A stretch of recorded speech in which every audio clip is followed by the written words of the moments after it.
جامعہ اہل حدیث لاہور پاکستان میں علوم دینیہ کی تعلیم و ترویج کا مرکز۔ ہر قسم کی تعریفیں بڑھائیں کبریائیں اللہ وحدہ لا شریک کے لیے، جو اس کائنات کا خالق مالک مدبر الامور ہے۔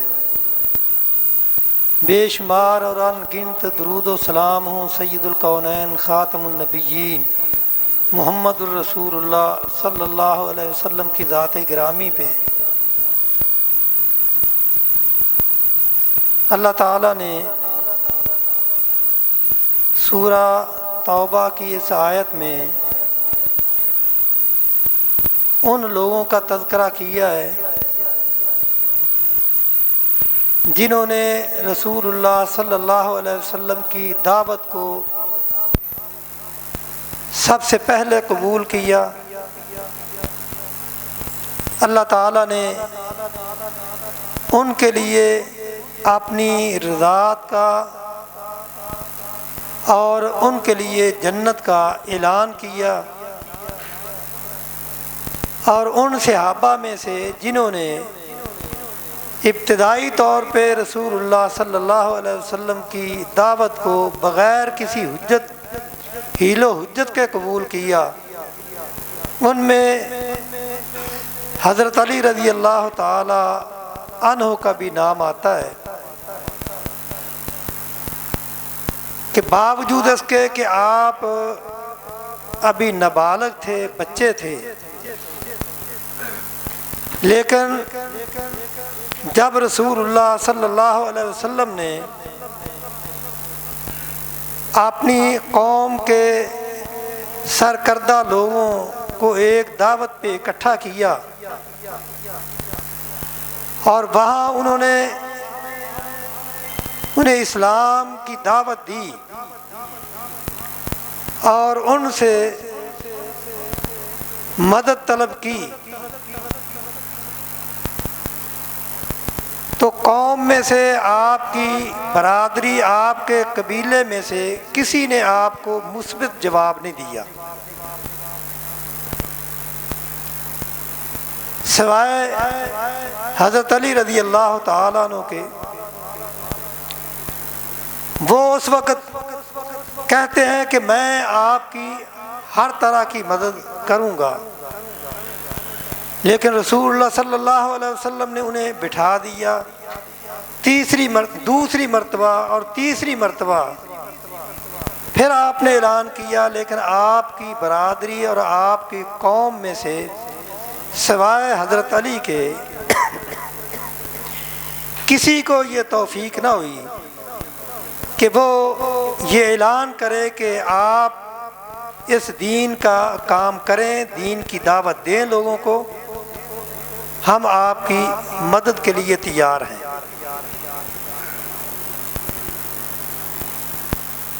گویا کہ حضرت علی رضی اللہ تعالیٰ عنہ کا شمار ان لوگوں میں ہوتا ہے جنہوں نے ابتدائی طور پہ آپ کی دعوت کو قبول کیا، اور پھر جہاں بھی رسول اللہ صلی اللہ علیہ وسلم نے ان سے کوئی خدمت لینا چاہی تو انہوں نے اپنے آپ کو حاضر کیا،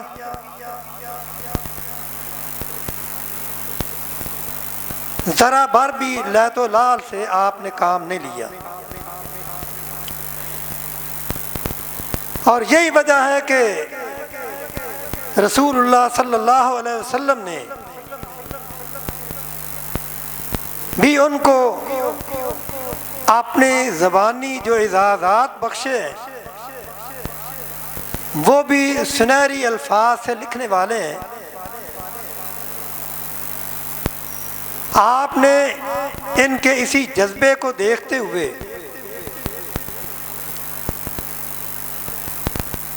ایک موقع ایسا بھی آیا کہ جب آپ کی بیٹی فاطمہ رضی اللہ تعالی عنہا کا رشتہ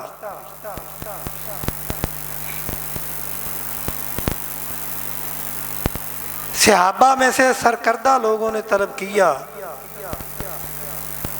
تو آپ نے ان کو ترجیح نہیں دی، اگر ترجیح دی تو اپنے چچا زاد بھائی علی رضی اللہ تعالی عنہ کو ترجیح دی، ان کے اسی اچھے جذبے اور اچھے کردار کی وجہ سے۔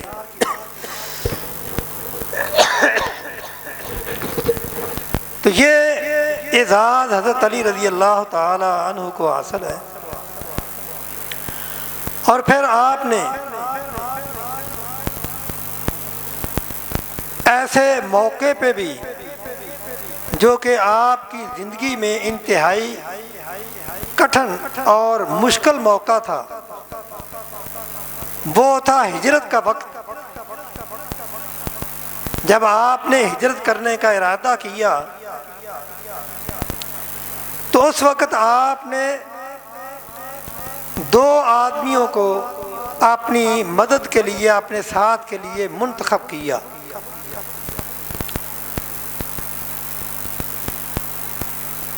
ایک آدمی، ایک آپ کا ساتھی وہ تھا جس نے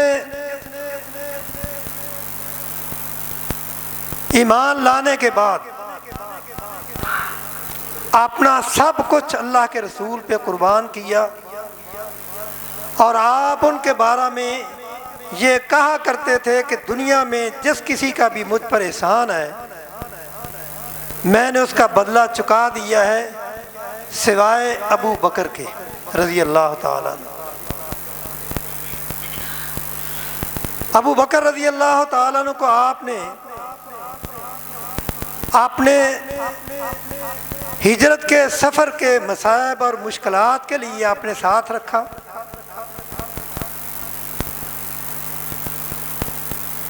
اور حضرت علی رضی اللہ تعالی عنہ کا آپ نے انتخاب کیا تاکہ نبوت کے کردار پہ کوئی انگلی نہ اٹھا سکے، کیونکہ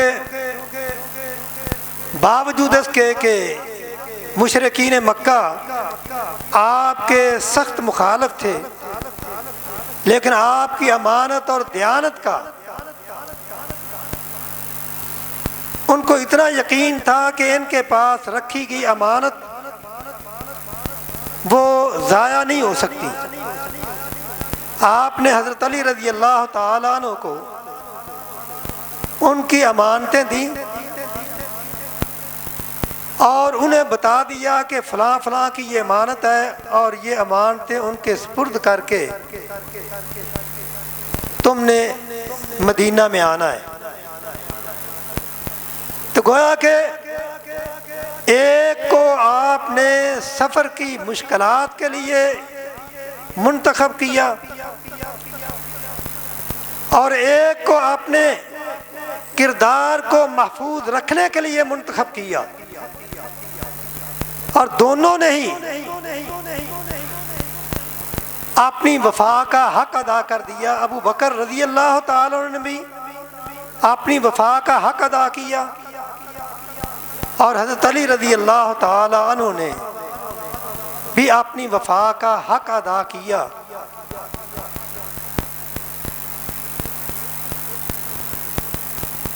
اور مدینہ میں آنے کے بعد یعنی یہ وہ موقع تھا جب کہ جان کا خطرہ تھا، کیونکہ مشرکین مکہ نے یہ فیصلہ کر لیا تھا کہ آج رات ہم نے حملہ آور ہو کے اسلام کا نام لینے والے کا خاتمہ کر دینا ہے، یعنی رسول اللہ صلی اللہ علیہ وسلم کا خاتمہ کرنا ہے۔ لیکن اللہ تعالیٰ نے چونکہ رسول اللہ صلی اللہ علیہ وسلم کو دنیا میں اس لیے بھیجا تھا تاکہ اس دین کو دنیا میں غالب کیا جائے،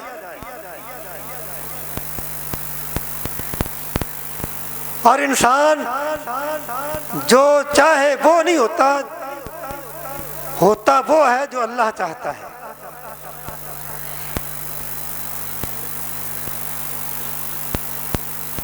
رسول اللہ صلی اللہ علیہ وسلم ان کے سروں میں مٹی ڈال کے وہاں سے نکلے، کسی کو خبر نہ ہوئی۔ 100 آدمی نے آپ کے مکان کا محاصرہ کیا ہوا تھا، لیکن اللہ تعالیٰ نے آپ کو بچایا اور ان کو خبر نہیں ہونے دی۔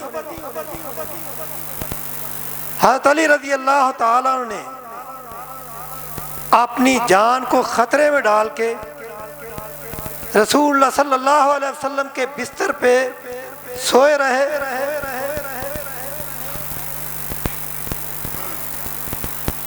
لیکن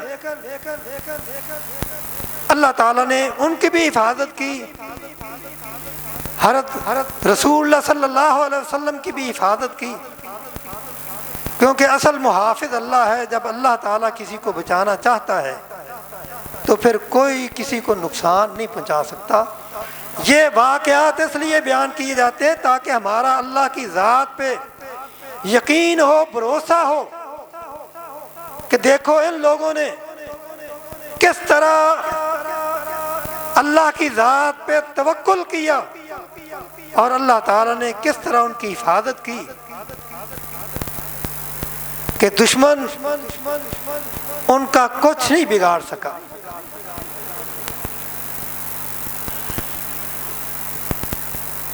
مدینہ میں جانے کے بعد رسول اللہ صلی اللہ علیہ وسلم نے جنگ بدر میں صحابہ کا کیا کردار ہے؟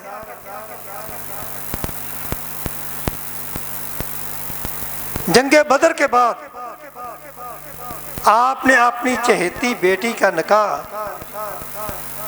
حضرت علی رضی اللہ تعالی عنہ سے کیا۔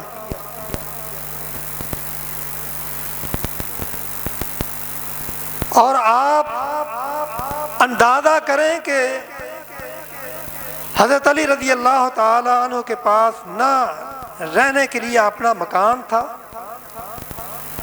نہ کوئی کاروبار، تنگ دستی میں زندگی بسر کرنے والے، لیکن چونکہ ایمان کی دولت سے مالا مال تھے۔ بیٹی نے اگر اپنے باپ کو یہ بات کہی بھی کہ ان کے پاس تو کچھ ہے ہی نہیں، آپ نے یہی جواب دیا تھا کہ اے فاطمہ، تجھے علی کا مقام اور ان کی شان کا علم نہیں۔ اللہ تعالیٰ ان پہ کتنے راضی ہیں، اللہ کے ساتھ ان کا کیا تعلق ہے۔ اور پھر نکاح کے بعد بیٹی نے کتنی مشکل زندگی بسر کی۔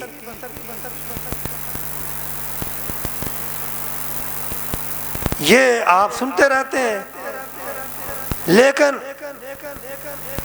کبھی شکایت انہوں نے نہیں کی کہ میری گزرا اوقات جو ہے وہ صحیح نہیں ہو رہی، آپ نے میرا کن کے ساتھ نکاح کر دیا ہے، بلکہ وہ اپنے باپ رسول اللہ صلی اللہ علیہ وسلم کے فیصلہ پہ خوش رہیں،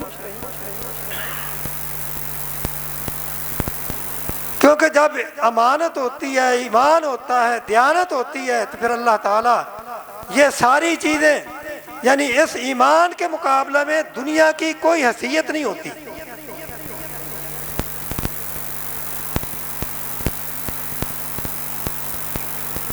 آج کا معاشرہ ہم دیکھ رہے ہیں کہ کس طرح کا ہے۔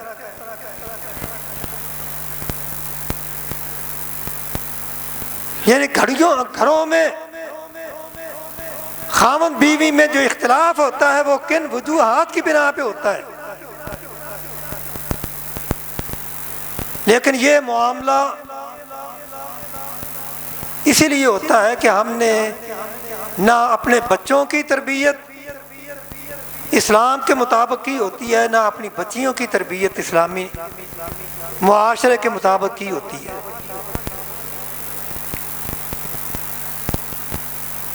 صحابہ کی زندگیاں ہمارے لیے بہترین نمونہ ہے۔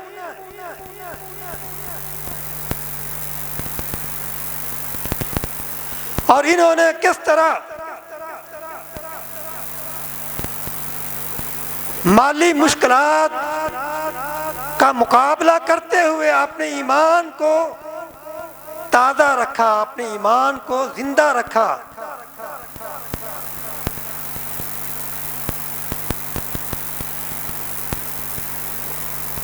پھر یعنی یہ نہیں ہے کہ آپ اور صحابہ رضوان اللہ علیہم اجمعین نے مدینہ میں آ کے بڑے سکھ اور چین کی زندگی بسر کی ہو، بلکہ یہاں بھی کفار مکہ نے آپ کو چین سے نہیں بیٹھنے دیا۔ جنگ بدر ہوئی، جنگ خندق ہوئی۔ جنگ خندق میں کفار مکہ پورا لاؤ لشکر لے کے آئے کہ آج ہم نے ان کا نام و نشان مٹا دینا ہے۔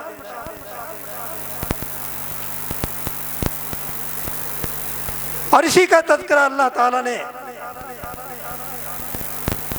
قرآن میں سورہ احزاب میں کیا ہے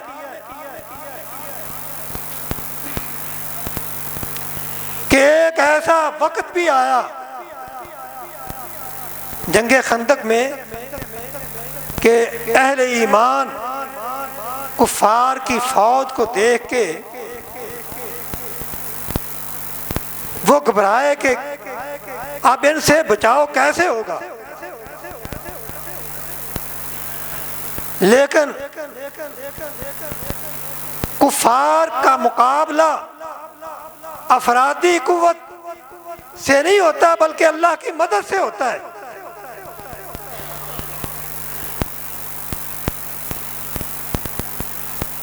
وَإِذْ زَاغَتِ الْأَبْصَارُ وَبَلَغَتِ الْقُلُوبُ الْحَنَاجِرَ وَتَظُنُّونَ بِاللَّهِ الظُّنُونَ هُنَالِكَ ابْتُلِيَ الْمُؤْمِنُونَ وَزُلْزِلُوا زِلْزَالًا شَدِيدًا۔ اور یہی وہ موقع تھا کہ جب خندق کو پھلانگ کے عمر بن عبد ود وہ آگے آیا اور آ کے مقابلے کے لیے للکارتا ہے، نام لے لے کے کہتا ہے حل من مبادرن، کیا تم میں کوئی ایسا شخص ہے جو میرے مقابلے کے لیے آئے؟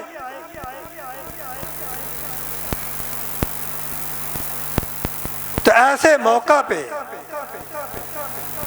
پھر حضرت علی رضی اللہ تعالیٰ عنہ اٹھے، اللہ کے رسول کو کہتے ہیں کہ اے اللہ کے رسول یہ کافر بار بار ہمیں للکار رہا ہے، آپ مجھے اجازت دیں تاکہ میں اس کا مقابلہ کروں۔ آپ حضرت علی رضی اللہ تعالیٰ عنہ کو بار بار بٹھاتے ہیں، لیکن جب اس نے تیسری مرتبہ بھی للکارا تو رسول اللہ صلی اللہ علیہ وسلم نے اپنی تلوار دے کے حضرت علی رضی اللہ تعالیٰ عنہ کو بھیجا کہ جاؤ اس کے مقابلے میں جاؤ، اللہ تمہاری مدد کریں گے۔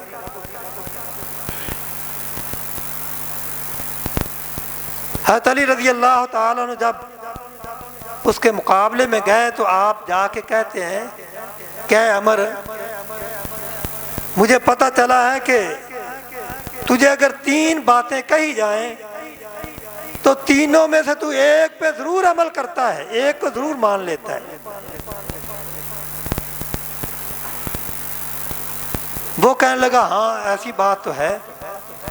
تو حضرت علی رضی اللہ تعالیٰ نے فرمایا کہ میں تجھے سب سے پہلے تو یہ کہتا ہوں کہ تو ایمان لے آ، کلمہ پڑھ کے مسلمان ہو جا۔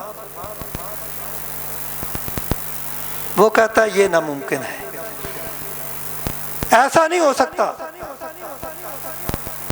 تو آپ فرماتے ہیں اگر ایسا نہیں ہے تو پھر میرا تجھے مشورہ ہے کہ تو واپس چلا جا، تیری اسی میں خیریت ہے۔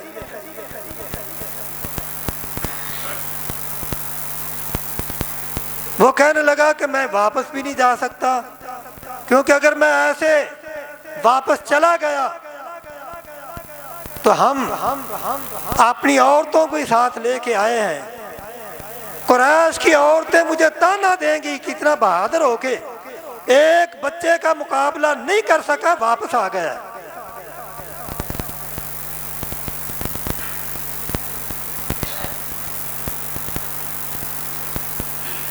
تو وہ بلکہ حضرت علی کو کہنے لگا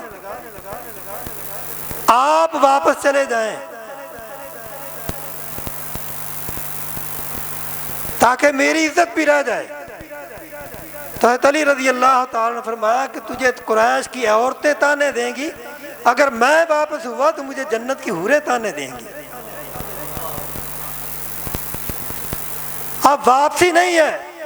پھر تیسری بات یہ ہے کہ آؤ میدان میں آؤ،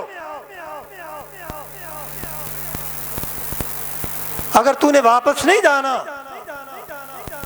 اور تو قریش کی عورتوں کے تانوں سے ڈرتا ہے تو پھر آؤ مقابلے میں آؤ، تم اپنی جوانی کے جوہر دکھاؤ، میں اپنے ایمان کی طاقت دکھاتا ہوں۔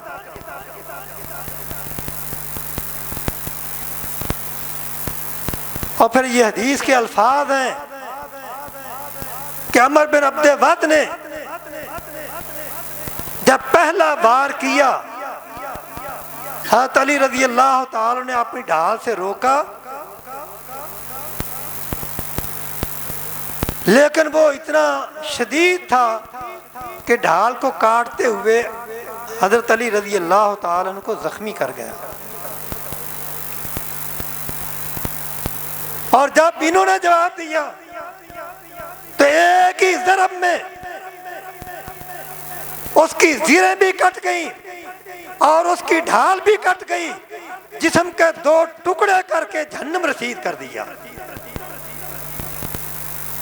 اور یہ منظر جب کفار مکہ نے دیکھا، جو بڑا لاؤ لشکر لے کے آئے تھے کہ اتنے طاقتور کا یہ حال ہوا ہے، تو ہم ان کا مقابلہ کیسے کر سکتے ہیں؟ یعنی اہل ایمان جو ہے وہ ہمیشہ اللہ کی ذات پہ ان کا بھروسہ ہوتا ہے، اپنے اسلحے پہ یا اپنی افرادی قوت پہ یا اپنی دفاعی قوت پہ وہ کرتے تو ہیں، کیونکہ یہ حکم ہے وَأَعِدُّوا لَهُم مَّا اسْتَطَعْتُم مِّن قُوَّةٍ، کہ جہاں تک تم سے ہو سکتا ہے تم اپنی تیاری کرو، لیکن تیاری کرنے کے بعد پھر معاملہ اللہ پہ چھوڑ دو۔ حضرت علی رضی اللہ تعالیٰ عنہ رسول اللہ کی تلوار لے کے گئے، آپ نے دعائیں کی، اللہ تعالیٰ نے حضرت علی کو غالب کر دیا۔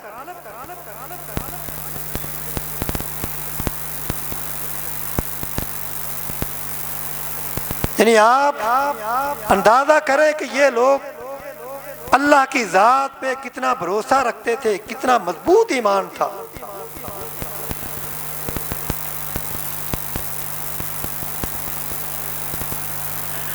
اور اسی طرح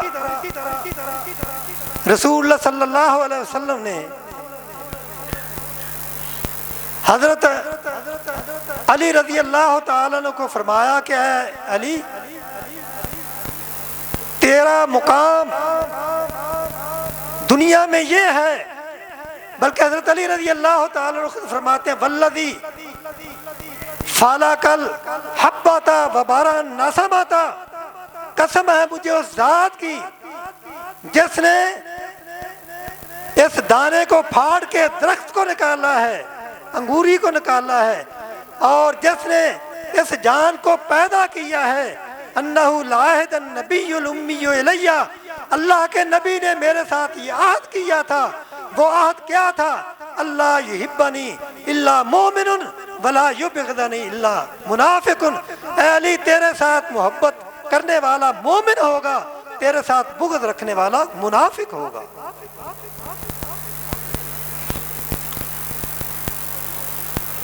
اور حضرت علی رضی اللہ تعالیٰ نے بھی فرمایا کہ میرے بارے میں دو گروہ ایسے ہیں جو میری وجہ سے ہلاک ہوں گے، محب مفرط و مبغض مفرط، جو محبت میں غلو کرے گا، جو میری محبت میں غلو کرے گا اور مجھے ایک انسان سے نکال کے وہ اللہ کی ذات تک پہنچائے گا، میرے بارے میں یہ خیال کرے گا کہ میں مشکل کشا ہوں. کہتے ہیں نا علی مشکل کشا. اور دوسرا مبغض مفرط، میرے ساتھ بغض رکھنے والا وہ خارجی جو مجھے برا بھلا کہتا ہے. اور آپ نے حضرت سعد بن ابی وقاص رضی اللہ تعالیٰ فرماتے ہیں کہ رسول اللہ صلی اللہ علیہ وسلم نے حضرت علی کو فرمایا کہ علی کیا تو اس بات سے راضی نہیں ہے کہ تیرا مقام میرے ساتھ ایسا ہو جس طرح موسیٰ کے ساتھ حضرت ہارون کا تھا، لیکن اللہ انہ لا نبی بعدی، میرے بعد کوئی نبی نہیں آئے گا. رسول اللہ صلی اللہ علیہ وسلم جب مدینہ میں آئے تو آپ نے لوگوں کے درمیان، صحابہ کے درمیان بھائی چارہ مواخات قائم کیا.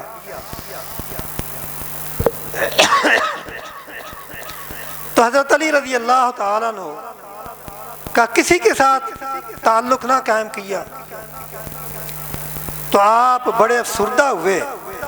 حدیث کے یہ الفاظ ہیں کہ حضرت علی رضی اللہ تعالیٰ عنہ روتے ہوئے رسول اللہ کے پاس آئے، آ کے کہنے لگے کہ اے اللہ کے رسول، جتنے مہاجر آئے ہیں آپ نے ان سب کو کسی نہ کسی کا بھائی بنا دیا ہے، لیکن مجھے آپ نے کسی انصاری کا بھائی نہیں بنایا. تو آپ نے فرمایا اے علی، میں نے انصار کا بھائی ان مہاجروں کو بنایا ہے، کیا تو اس بات پہ راضی نہیں ہے کہ دنیا اور آخرت میں تو میرا بھائی ہے؟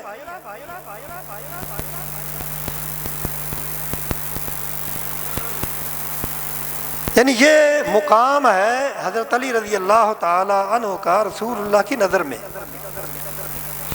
اور پھر آپ نے فرمایا اقضاہم علی، حضرت عمر فاروق رضی اللہ تعالی عنہ فرمایا کرتے تھے اقضانا علی وَأَقْرَعُنَا عُبَيٌّ، ہم سب میں سے زیادہ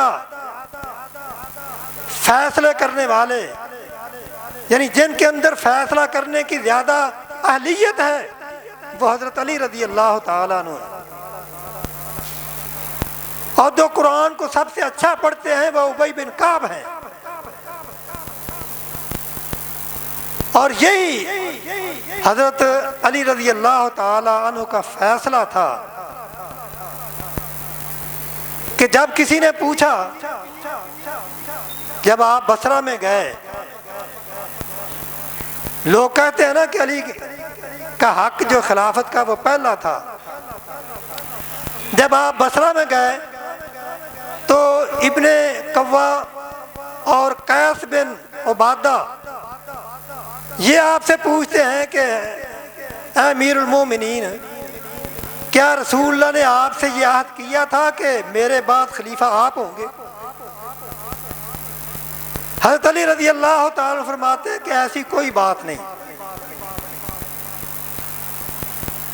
رسول اللہ صلی اللہ علیہ وسلم نے اگر مجھے یہ کہا ہوتا، میرے ساتھ یہ عہد کیا ہوتا، تو میں کبھی ابو بکر کو خلیفہ نہ بننے دیتا. اور اصل بات یہ ہے کہ رسول اللہ صلی اللہ علیہ وسلم نے حضرت ابو بکر کو ہماری دین کا امام بنایا. رسول اللہ صلی اللہ علیہ وسلم نے ابو بکر کو ہمارے دین کا امام اپنی زندگی میں بنایا. جب آپ دنیا سے چلے گئے تو ہم نے متفقہ طور پہ حضرت ابو بکر کو اپنی دنیا کا بھی امام بنا لیا. اور یہ ان کا بہت بڑا فیصلہ تھا. اور اس لیے رسول اللہ نے فرمایا تھا اقضاہم علی، صحابہ میں سے سب سے اچھا فیصلہ کرنے والے وہ علی ہیں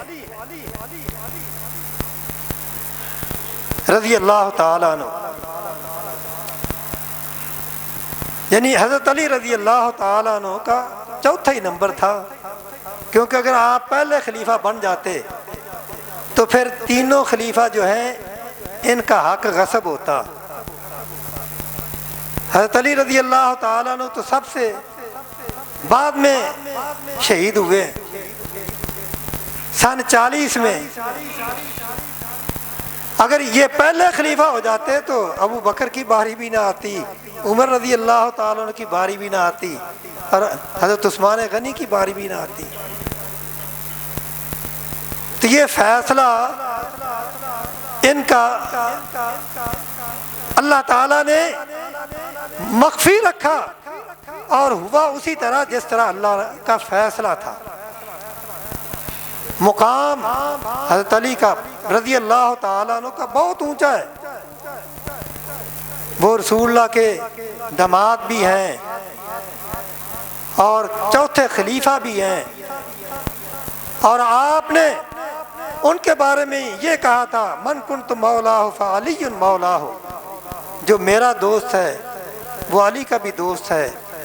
اور اسی طرح ام سلمہ رضی اللہ تعالی عنہا بھی فرماتی ہیں کہ رسول اللہ کا یہ فرمان ہے کہ علی سے بغض رکھنے والا وہ منافق ہوگا اور حضرت علی سے محبت رکھنے والا وہ مومن ہوگا. اللہ تعالی ہمیں تمام صحابہ کا احترام کرنے کی توفیق عطا فرمائے. یہ وہ لوگ ہیں جن کی زندگیاں ہمارے لیے نمونہ ہیں. انہوں نے رسول اللہ صلی اللہ علیہ وسلم کے احکامات پہ عمل کر کے دکھایا اور ہمیں یہ بتا دیا کہ رسول اللہ صلی اللہ علیہ وسلم کے فرامین پہ عمل کرنا، آپ کی زندگی کو اپنے لیے نمونہ بنانا، اسی میں ہماری دنیاوی کامیابی بھی ہے اور اخروی کامیابی بھی ہے.